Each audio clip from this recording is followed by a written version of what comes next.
It's March 28th, 2026. I did not have this trailer ready to go up to the Southeast Overland camping event at Brushy State Penitentiary Park this past weekend. I went up there yesterday, had my pup with me, and he'd get a little frustrated, so I brought him home. And then figured today I'd just come out here and work on the trailer. It was a nice, cool day. So anyways, figured I'd give you a little bit of update. It's been a couple weeks since I got to really work on it. I got all my wiring ran for my taillights here. I got taillights down here, but I wanted these to be a little higher for better visibility for taller vehicles that's maybe behind me. So I've got all my 2x4 metal tacked in place right now. I got my wiring all ran. I've got my little switch, my power port switches here. I've got that ran, so I've got power on both sides. I've got my PEX ran all through the tubing, and I've got my other little USB-A up there and my marker light. I haven't got my marker lights wired up yet. So, but anyways, on the PEX, I wanted to make sure that I had everything inside all the 2x4 tubing to give it a cleaner look. I didn't want to look, have it mounted on the outside. So the way I've got it set up is, I got my 26-gallon water tank. My water pump is going to be right here underneath the floor, and it's going to feed this line here. It's going to come up here vertically, and it's going to come across, and right here is going to be the inlet for the water heater. And then right here is going to be your outlet, and then this right here is going to be for your sink, and that's going to be for your shower. And then I'm going to have a sink on the other side too. So my water heater is 14 liters. I got it off Amazon for $110, $115, something like that. It only needs 2D batteries and propane tank. So pretty self-sufficient on it. And then if you're over there on the other side, because that's the side I'm gonna have basically my kitchen, and if for some reason the water's too hot, too cold, I'm just gonna have to come over here and make an adjustment. But it shouldn't be that difficult. And then I've got these LED lights here that are magnetic, and what I'll do on the other side, I'll probably get amber, but these right here, I've got them hooked to that little USB-A up there, and they're dimmable. And I mean, they put off, decent enough light. They come in a 4-pack in a little bag with a bunch of different ways to hook them up. But anyways, I'll do the amber on the other side, and I'll clean that up as well.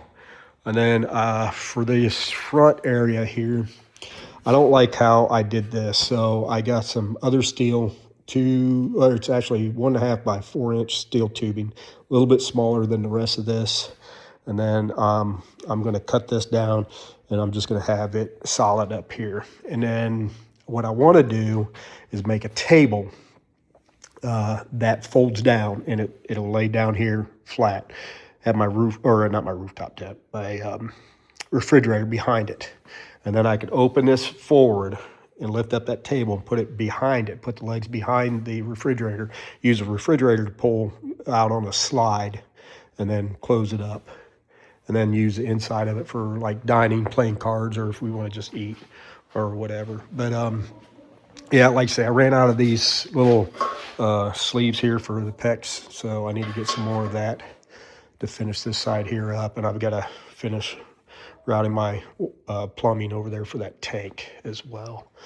So I've got another one of those little USB-A switches here, another power port here that you can shut off individually, or you can shut it off with the gang bar switch. But got these little tailgate assists here, springs off of Amazon. I'm a little disappointed with it because when I went to order them, I was looking at the dimensions, and it said that it was total length was 35.8 inches, which is wrong.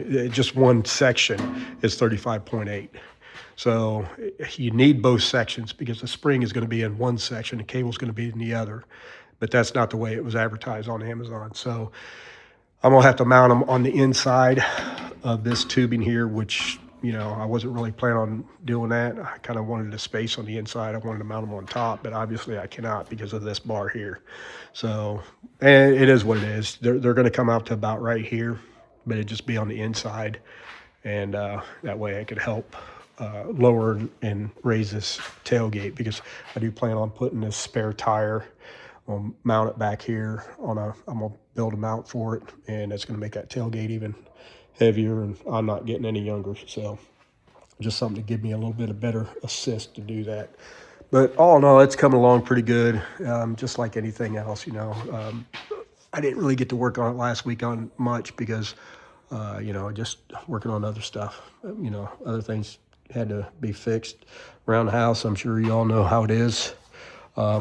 This diamond plate here, I got a hole cut out there for my markers, so I'll put this up there in place, and I'll cut those out. It's a lot easier to cut diamond plate than it is to cut through this steel, and I'll get everything all welded up. And I still got to get my jacks here. I got to weld my hinges on and my little spacer for the jack to put on all four corners. Still got to do that. I still got a lot of work. I still got a lot of welding and a lot of cleanup. And then once I get all my metal work done, then I'm going to have to pull everything back off and then rafter line everything.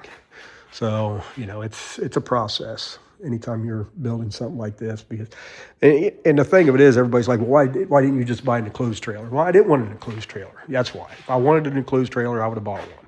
I wanted something open. I wanted to be able to put my bikes underneath. I wanted to be able to put my boat in a bag underneath. I wanted to be able to put, my pontoon boats back there. I wanted to be able to do something the way I wanted to do it, not what somebody else thought I should do it. There's a reason to my madness. It is. And as things go on, you'll see in the end progress, or the process as it's finished, of how I wanted it to be. I could have got an enclosed trailer and saved a lot of time, but that's not what I wanted. I don't know. Yeah, I guess if you want to do it with an enclosed trailer, or somebody else wants to do it with an enclosed trailer, then by all means do it with an enclosed trailer. But, again, I've got a reason for my madness. But I've got my flooring coming in tomorrow.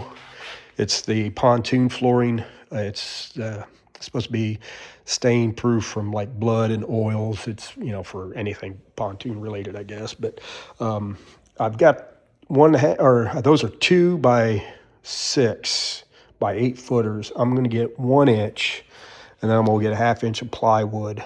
And then I want to recess. I got some L brackets. I've got 4 8-foot sections. So I'm going to go 4 times down the floor of it. And I want them recessed in the floor, so where I could slide my pontoon boat over top of it and I don't catch it with any kind of metal. So it'll be smooth. My water tank here, I got this fuel cap, just a Jeep fuel cap or whatever, but this right here is going to be mounted flush to the floor over top of my water tank. That way, when I go to fill my water tank, I just flip it up and pull out a little lever or a little cap or whatever and fill my water tank up. But again, it's coming along. It's just like anything else. Certain things come up and you got to take care of it. But as I get more progress on it, I might not post something every weekend or whatever. If I don't get much done, there's no sense really posting anything. But today was a good day. Got quite a bit done that I wanted to get done. And hopefully the next video you see, maybe you'll start seeing flooring and maybe accessories like the awning and the shower and the rooftop tent, or at least painted. Maybe I get it just painted. That might be the next video. Stay tuned.